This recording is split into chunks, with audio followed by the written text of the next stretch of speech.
Hello and welcome to video 11 in this series of making moving pictures on a DSLR stills camera.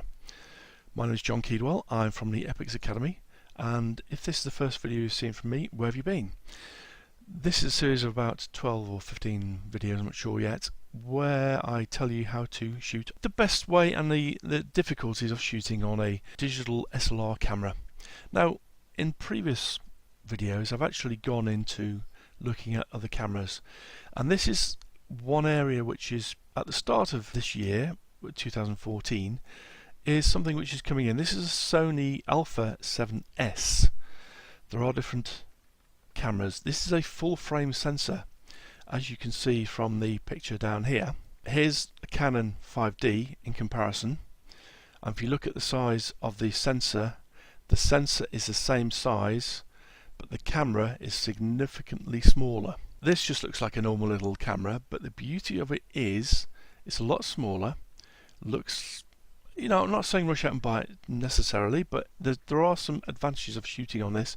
Secondly, it's more set up for shooting video than a Canon 5D is, because it has this anti-aliasing filter or optical low-pass filter in front of the sensor, which, if you know from previous videos, what happens is it basically softens the image and blends in the one sensor or one pixel to another.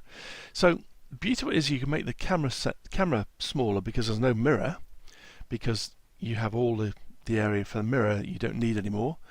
It's less conspicuous for documentaries. It's 4K resolution with a 35mm size sensor, and if you want to record the output, you can just go through a normal HDMI cable to a Shogun or some other AGA maybe, or codecs maybe. So it's even got a sensor marking and sensor plane marking, which is, if you're shooting on film, you'll know the boon that is. That's actually where the sensor is. So that's where you measure your distances from. Not the flange of the lens here, which is obviously different. It's closer in here than a DSLR camera, but you still need to know where the actual sensor is. So that's the Sony Alpha 7S coming out, or has come out at the start of 2014. Here is a 4K resolution camera again, with a smaller sensor. This is a micro four thirds sensor. Again, this is relatively new. The camera is relatively small. However, if you want to record RAW on it, which is this, if that means anything to you, it's a high quality RAW format. 422 is about as good as it gets from this type of machine. 10-bit 422 4K is extraordinary from a camera this size. However, the interface system is actually almost as big again as the stills camera, and actually costs more than the camera. So if it's not for you, that's fine, but you have SDI out, you have audio, 2 channels of audio in, and you can also use it like this, as you do if you just want a documentary.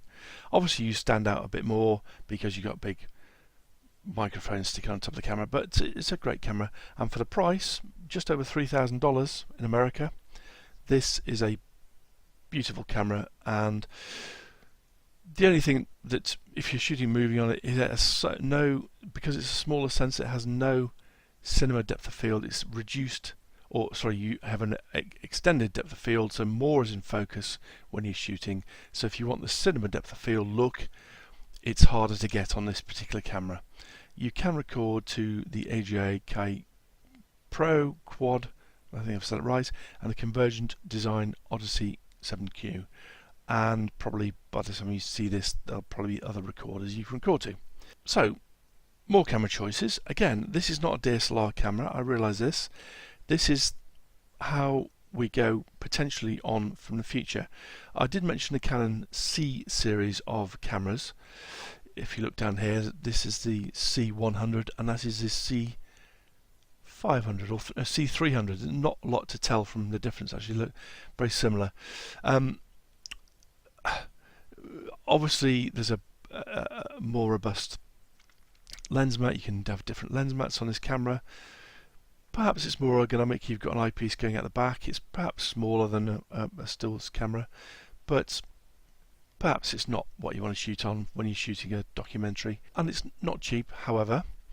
It is great lens choice, and it may be more ergonomic for you, and maybe less ergonomic for you than a DSLR. It's a choice. Have a think about it. It's not cheap. The C100 is $5,000 roughly, and the C300 is $14,000 plus the lens, so not cheap. Here's the mirrorless camera I mentioned before, the Alpha 7S. Again, I won't go too much into this, but if you compare the size of them, it's a small camera and it's a 4K resolution camera, and it has the anti-aliasing filter, but it's still a stills camera, and it will be a compromise because of that. I've yet to see some video from this, but it's about 3,000 or so pounds, so probably $3,000 or $4,000. So not a cheap for the body alone. So not a cheap camera, but exceptional images I've seen from it. If you want to know more, here I am on the membership site, on the Epix Vision Academy membership site, or the Epix Academy at the top there, which is an on-set lighting and experience, physically hands-on. But hopefully see you on the membership site, and see you on the next video, which is coming up after this. Bye bye now.